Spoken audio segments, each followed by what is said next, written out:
We are at Desert View, which is the eastern end of the Grand Canyon. And it's called Desert View because when you look to the east, you're looking out into the painted desert. And you can maybe see a little bit of that beyond the Watchtower there.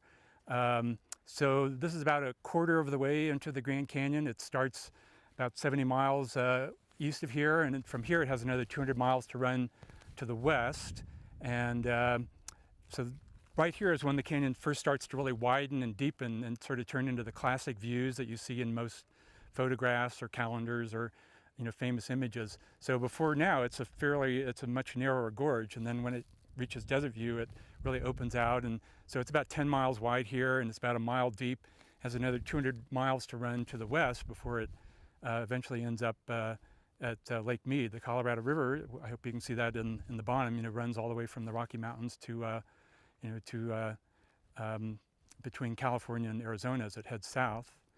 And this was an American idea. It was a very democratic idea, because otherwise, it's the idea that the land belongs to all of us, and it's a pretty profoundly democratic idea that we can all be proud of. Even though today the country is pretty divided, but that's one thing that both liberals and conservatives really should be taking pride in. We've done a really good job with our national parks.